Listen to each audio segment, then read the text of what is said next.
이사벨은 22번째 시간입니다. 이사 23장을 통하여 두루의 무역이 무역함에 대해서, 무역이 번성함에 대해서 부자와 사치하고 존귀한 자가 멸시를 당하는 일에 대해서 변론해 보도록 하겠습니다. 본장은 21장과 22장에서 한국을 선진국가로 세워서 아무리 징계를 주고 교훈을 해도 활려온다고 하지만은 다 각성받지 못하는 이때 하나님의 사명에는 관심이 없는 나라가 되지만은 근데 국제 무역은 발달해서 물질 문명은 발달한다 이 말이죠. 하나님 허락한 세력 중에가 그것이 성경적으로 보면 4대 병마로 나타나죠.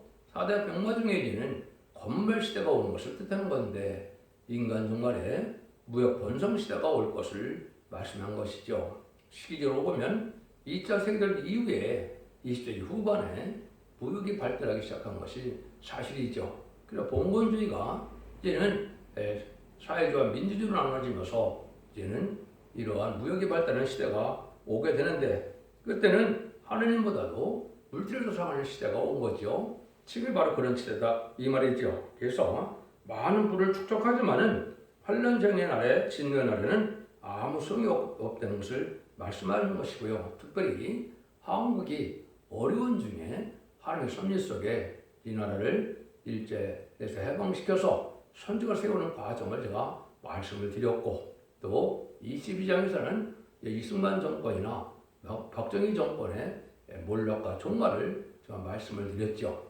그리고 난 다음에 이제 본격적으로 사명권을 세우는 한국이 이제 물질 문명을 발전시키는 때 무역이 극도로 발달해서 사실 성경도 무역 대국이 됐죠. 그리고 난 다음에는 이제는 무슨 일이 벌어집니까?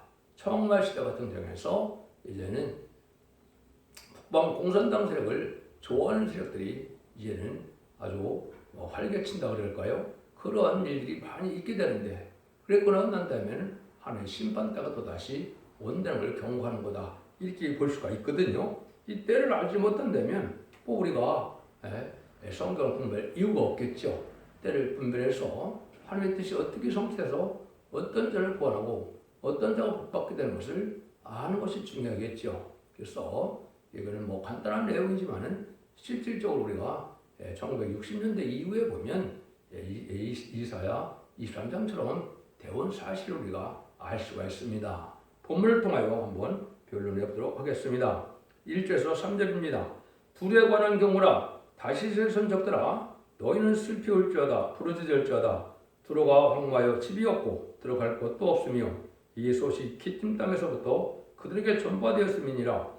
바다의 왕래는 시돈 상고로 말미암아 부역이 된 너희 해변권민들아 잠잠하라. 시울의 곡식 곧 나일의 주스를 큰 물로 수분하여 드렸으니 열국의 시장이 되었도다. 그것은 이제 지주계를 중심으로 하는 두루의 무역함을 중심으로 되었던 일들이 인간 종말에 한국에서도 이런 일이 있을 것을 지금 말씀하는 건데요. 그래서 동양과 서양에 왕래할 수 있는 국제적인 시장이 바로 여기서 말하는 두로인데요. 여기에 많은 다시 선척들이 있다. 배가 많다 이 말이죠. 지금으로 보면 이제 부산항과 인천항, 지금은 울산이나 평택도 다 지금 항구가 많이 발달하고 있죠. 무역 대국이 됐기 때문에. 그래서 국제적인 무역함이 되어서 결국은 무역이 번성하게 돼서 이러한 때가 올 거를 얘기했다. 이렇게 볼 수 있는 겁니다. 그 일들이 이제 여러분이 아시는 것처럼 박정희 대통령이 이제 정부를 잡고 경제개발 5개년 계획을 세워서 시작할 때 뭘 중심으로 했습니까? 무역 중심으로 수출 제1주를 내세웠거든요. 그게 사실이거든요. 그런 일들이 여기 되어질 것을 말씀하는 것이죠. 그런데 여러분들이 이제 결국 계시록 18장이나 이런 데를 보면 누가 망한다 그럽니까? 무역에 큰 배들이 망하게 되는 사실을 얘기하죠. 한 시간에 불타는데 바다에 큰 서쪽들이 불탄다 이런 말씀 아시죠? 이것은 바로 인간종이 되었을 때 물질을 많이 쌓아놓는 이러한 무역 번성 시대가 되지만은 종말을 맞이하고 만다 이 말이거든요. 그래서 바벨론이 이제 두 가지로 볼 수 있는 것이죠. 속화되고 부패돼서 거룩한 자가 없는 이런 세상에 귀신의 척소가 되고 멸망의 대상이 된 세상이 바벨론이고 두 번째는 이제 아주 음란하고 사치해서 돈은 많이 싸웠지만 은가금은 풍부하지만은 하늘 경륜 자가 없어서 결국은 심판받을 세상이 된 것이 또한 바벨론이거든요. 그것이 구체적으로 본다면 후3년만에 짐승의 표를 받게 되는데 짐승의 표를 받는 자들은 이제 해결치 못하고 환란과 재앙의 날인 대접전과 아마겟돈 때 멸망당할 것으로 많이 묘사가 되어 있죠. 그래서 그날에 은과금이 풍부하지만은 구원의 날에는 아무 소용이 없다. 이렇게 경고를 하고 있죠. 이제 그런 시대에 접어든 것을 지금 말씀하시는 것이다. 이렇게 볼 수가 있는 겁니다. 그래서 각종 많은 상품들을 고려하지만은 돈은 물지만은 구원 안에는 전혀 소용이 없다. 스바냐 1장 18절에서도 보면 그들의 은거금이 여호와의 분노 날에 능히 그들을 건지지 못할 것이며 이 온 땅이 여호와의 질투불에 삼켜버리니 이는 여호와가 이 땅 모든 과민을 멸절하되 놀랍게 멸절할 것입니다. 그렇죠? 은거금이 진노의 날, 분노의 날, 심판의 날에는 소용이 없다 이 말이죠. 다 망한다 이 말이거든요. 이것이 이제 이런 시대가 왔다면 또 24장부터 이제는 어떤 시대가 옵니까? 세상이 뒤집어지고 황무해지고 공허해지는 심판 땅은 또 온다 이 말이거든요. 그 전에 무역이 발달하는 것도 하나님이 예전 허락된 일이다 이렇게 볼 수 있는 것이죠. 그래서 우리가 이 시대는 야고보 성경에 보면 어떻게 살려고 그럽니까? 야고보 4장 4절에 보면 가늠하는 여자들이여 세상과 벗된 것이 하나님의 원수임을 알지 못하느뇨. 그런즉 누구든지 세상과 벗이되고자 하는 자는 스스로 하나님과 원수가 되는 것이라. 그렇죠?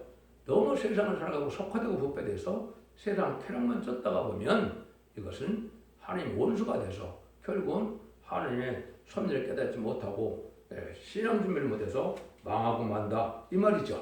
그래서 또 야고보 5장 1절에 보면 말세에 많은 재물을 쌓게 되는데 그 재물이 다 녹슬고 만드는 거죠.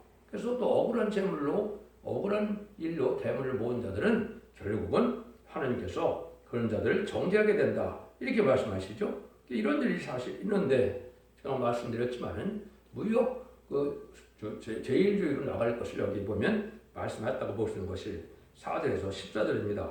시돈이여 너는 부끄러워할 자다. 대저 바다 곧 바다의 보장이 말하기를 너는 구로하지 못하였으며 생산하지 못하였으며 청년 남자를 양육하지 못하였으며 천사를 생육하지 못하였다 하였습니다. 그 소식이 애굽에 이르면 그들이 두루의 소식을 인하여 통도하리로다. 너희는 다시스로 건너갈 자다. 해변가면아 너희는 슬피 부르짖을 자다. 이것이 고대에 건설된 너의 희락에서 온 곳 그 백성이 자기 발로 먼 지방까지 가서 유하던 성이냐. 멸관을 씌우던 자요 그 상무들은 방백이요 그 무역자들은 세상에 존귀한 자이든 두루에 대하여 누가 이 일을 정하였느냐. 망으로 여호와 정하신 것이라면 모든 영광의 교만을 욕되게 하시며 세상의 모든 존귀한으로 멸시를 받게 하심이니라. 딸 다시세요 딸같이 너희 땅에 넘칠지어다. 널 숙박감이 다시는 없으리라. 여호와께서 바다 위에 손을 펴서 열방을 흔드시며 여호와께서 가나안에 대하여 명을 내려 그 견고한 성을 해입하여 가라사대 너의 학대받은 처녀딸 시도나 네게 다시는 희락이 없으리니 일어나 기띔으로 건너가라. 거기서도 네가 평안을 얻지 못하리라 하나이다. 이렇게 얘기했죠. 그래서 무역이 이제 많이 발달해서 잘 먹고 잘 사는 시대는 됐지만은 셋세 들어갈 만한 백성과 이런 종들은 하나도 생산하지 못한다 이 말이죠. 구원받지 못한다 이 말이거든요. 지금 세상에 인간 70일 살게 하는 이런 세상으로는 살기 좋은 세상이다 이렇게 볼 수 있지만은 환란장에 남은 종 남은 백성이 돼야 새 시대에 에덴의 축복을 받게 되겠죠. 그런 자들을 이제 찾아보기 힘들 때가 오는 거다 이 말입니다. 그런데 어떻게 된다는 겁니까? 여기에 보면 멸류관을 씌우던 자다. 상고들은 방백이다. 무역자들은 세상에 존귀한 자라고 했죠. 여러분들이 이제 생각해 보시면 이제 12월 달쯤 가면 이제 무역의 날에 어떻게 합니까? 수철탑 이거는 포상을 많이 하죠. 어려서부터 보면 그게 참 많았죠. 1억 불탑, 2억 불탑, 뭐 100억 불탑 막 이런 것에서 훈장과 또한 표창을 많이 주는데 이렇게 해서 무역 우대 정책으로 사실 발달했죠. 이게 사실이지 않습니까? 그래서 무역에 또 그 재벌이 돼서 큰 무역을 한다면 아주 세상에서는 존귀한 자가 되고 멸류관을 받은 자가 되고 여기 보면 세상적으로는 아주 두려움없는 방백이다. 권력을 하던 거나 마찬가지다. 이 말이죠. 이런 세상이 지금 사실은 되어 있죠. 그런데 뭐라 그럽니까? 그런데 이것이 오히려 환란전에는 욕되게 되면서 세상의 모든 종교인들도 멸시를 받게 한다. 이 말이죠. 그러니까 환란장 실권이 올 때는 아무리 돈이 많고 무역의 대국이 돼서 큰 훈장도 받고 이런 표창을 받았지만은 그것이 소용이 없다. 이 말이거든요. 근데 실질적으로 그렇지 않겠습니까? 환란장이 오는데 무슨 돈 많은 것이 그게 유익이 되고 그것이 살아남는데 무슨 도움이 되겠습니까? 그 여러분에게 지금 말씀을 여기 성경적으로 나와 있는 거거든요. 그래서 이것은 다 하루아침에 망하고 만다 이 말이거든요. 그래서 갈대아 사람의 땅을 보라. 그 백성이 없어졌나니 곧 아수르 사람들이 들짐승에 구하는 곳이 되게 하였으며 그들을 망대에 세우고 궁전으로 황목케 하였느니라. 다시 선석들아 너희는 슬피 부르지라. 너희 견고한 성이 파괴되느니라. 아주 부경하고 화려한 도시는 됐지만은 결국 다 망할 때 부르짖을 수밖에 없다는 거죠. 이런 때가 온다는 거죠.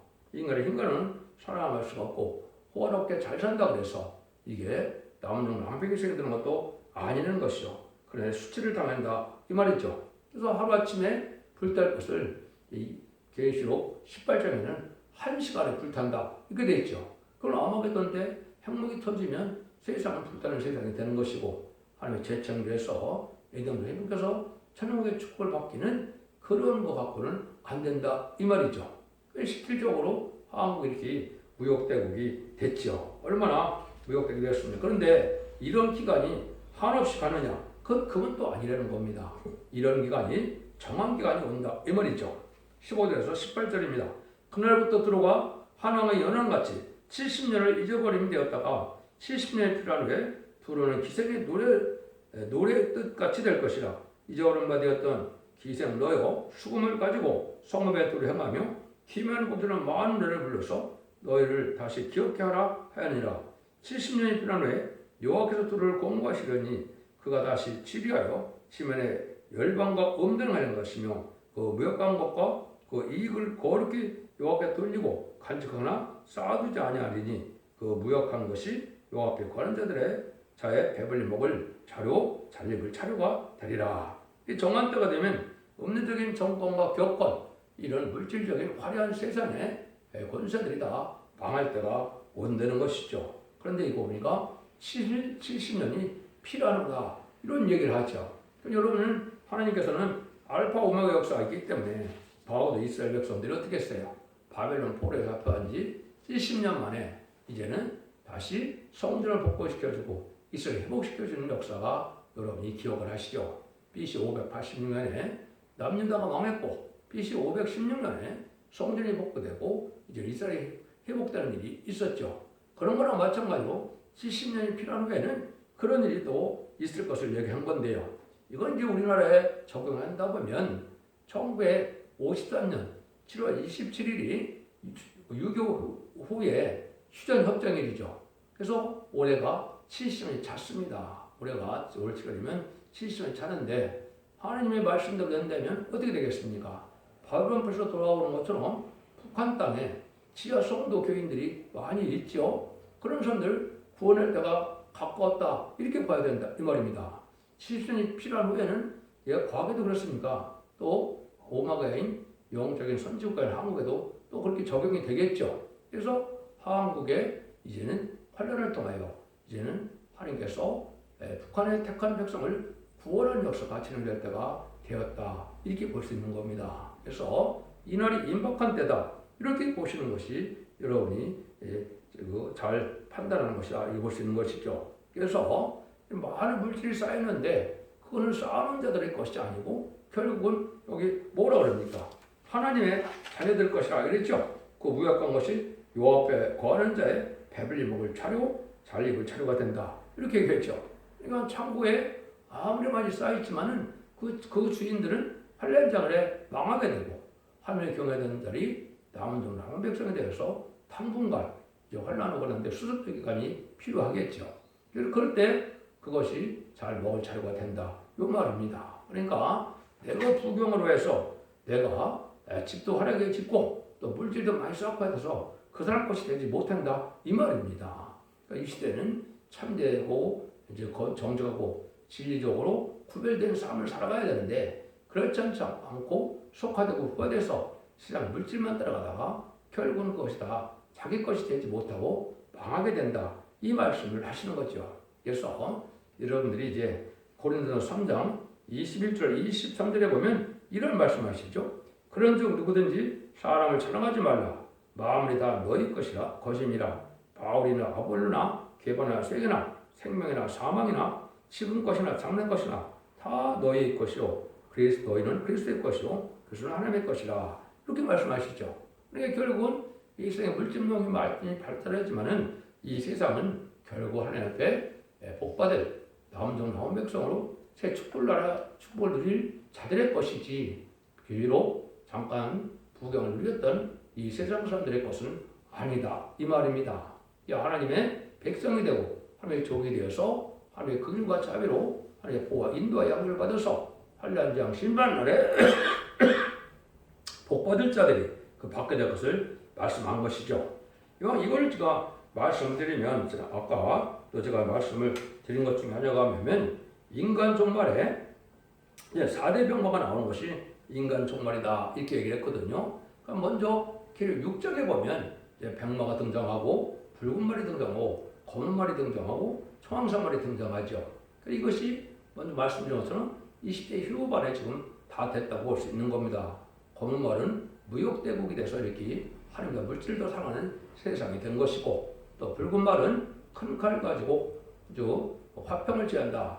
많은 사람을 죽인다 그랬죠. 그래서 이거는 볼셰키 혁명을 통하여 91년에 공산당색이 나타나고서는 사람들을 많이 죽이는 전쟁을 했죠. 그래서 1975년 4월 30일 베트남 전쟁이 끝남으로 7째 머리에 10별 달린 짐승이 완성된 건데 이것이 인간 종말이고 이것이 바로 심판의 때가 왔다. 심판기고 계속시대인 것을 제가 말씀을 드렸습니다. 그런데 실제 일어났죠. 그 다음에는 어떻게 됐습니까? 청말 시대가 와서 제가 72년 2월이라고 기억이 되는데 미국 대통령 닉슨 대통령과 이제는 그때 당시에는 중공의 모택동이었거든요. 문화대혁명 시절인데 그때 어떻게 했습니까? 핑퐁이라고 해서 그때 주계장막이 열리는 시대가 왔죠. 그래서 70년대 중반에 소련에서는 대땅돌아에서 거짓평화 시대를 열어가게 됐고 80년대 보면 고르바체프가 페레스트로이카를 주장해서 개혁개방으로 이제 개혁개방을 하다가 결국은 소비에트 연방이 1991년 망하게 됐죠. 이것이 바로 청황말 시대가 이제 오는 것을 뜻한 것이거든요. 이것이 이제 한국에서는 어떻게 됐습니까? 이제는 지금 박정희 대통령 이후로 무역이 잘 발달하다가 결국 1997년에 김대중 대통령과 2002년에 노무현 대통령, 2017년에 문재인 대통령이 바로 청황말 시대가 된 겁니다. 음녀 정권과 교권이 나타난 때다 이 말이죠. 음녀 정권은 뭡니까? 공산당을 좋아해서 공산당을 퍼주고 공산당을 환영하는 이런 정책을 쓰다가 그것이 제역이 돼서 결국은 망하게 되는 것, 심판다고 하는 것이 성경적인 하나님의 시대를 알게 하는 방법이거든요. 그러니까 요거를 이제 스가랴 1장과 6장에 보면 두 노선이 등장하다가 거기서는 붉은 말이라고 했고 홍말하고 이렇게 표현되어 있습니다. 스가랴 1장 7절과 또 이제는 스가랴 6장 2절 3절에 보면 그렇게 표현되는데 그것이 바로 뭐냐? 홍마가 이제는 1966년에서 1976년에 옥택동이가 문화대혁명을 이룰 때 누가 나타났습니까? 홍위병이 나타났죠. 그 홍위병의 역사라는 것을 말씀한 거거든요. 이것이 결정적으로 이제 인간 종말이다 이 말입니다. 60년대 70년대가 바로 그런 시대였거든요. 그때가 보면은 바로 뭐냐? 이제는 백마탄자들이 하나님의 마음을 시원케 하는 역사가 나타나는데 결국은 암흑했던 때 가서는 백마탄자가 승리한다.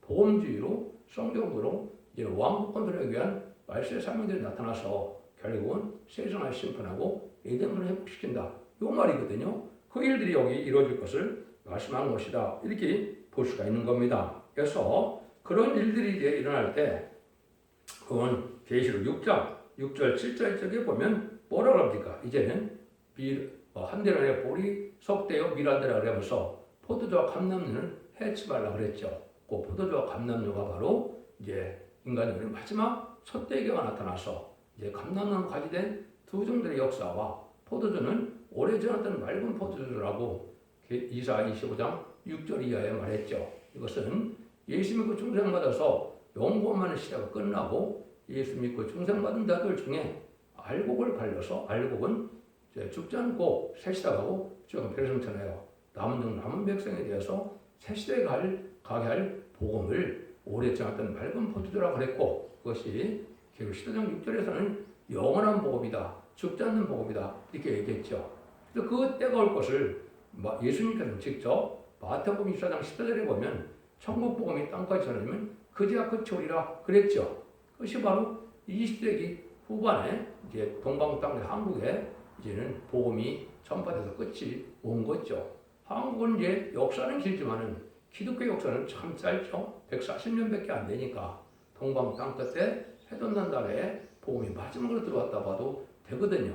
그때가 바로 세상 끝이다 이 말입니다. 그래서 지금 여러분이 듣는 영원한 복음의 시대가 와서 저희들 영접할 복음은 죽지 않고 새세하고 저 별성천하는 아름다운 소리라고 표현되어 있고 영원한 복음으로 표현되는 이러한 복음을 여러분이 듣게 되는 겁니다. 그래서 여러분들은 온 세상 모두가 예언서대로 계시록대로 성경대로 응하고 이루어지는 과정 속에 하나님의 사랑의 역사도 거기에 포함돼서 이제 하나님의 구원을 할 때 그때 여러분 지혜롭게 순종한 들이 구원함을 받게 된다 이 말입니다. 그러니까 이러한 성경을 통해서도 여러분이 시대가 어느 때쯤 왔는지 무슨 일이 벌어질 때가 됐는지를 여러분이 생각해야 될 때가 왔다 이 말이거든요. 그래서 이런 복음의 때가 가까이 온 때임을 여러분이 아시고 이제는 기독교 2000년의 역사가 예수 믿고 중생받아서 죽어 천국을 가는 영원 구원 시대가 아니고 이제는 죽지 않고 새 시대가고 저 별승자는 말씀의 보의 비를 듣고 말씀을 지켜 회개하면 언제자 해결받을 때가 오는데 그 바벨론 70년의 기한을 제가 말씀드린 것처럼 1953년 10월 27일에 이제는 북한이 복음의 자유가 없는 공산주의가 됐죠. 올해 이제 7월에 70년이 차니까 그들을 해방시킬 때가 가깝다 이 말이거든요. 그 일들이 이제 24장부터 나오기 시작하는 겁니다. 그래서 23장에서는 무역대국이 되지만은 그것 자체로서는 구원받는 데는 별 소용이 없고 방하게 될 수밖에 없다 이 말이거든요. 여러분들 이때를 잘 분별해서 이제는 말씀의 보혈비를 깨닫고 이 시대 사랑의 방주, 은혜 방주, 구원의 방주인 첫대계의 완전히 변하는 말씀을 듣고 지켜 회개함으로 원대자분들의 결과로서 가족적인 축복으로 자손 만대의 에덴 축복을 누리는 복된 종들과 성도님들 다 되시기를 예수님으로 간절히 축원드립니다. 아멘.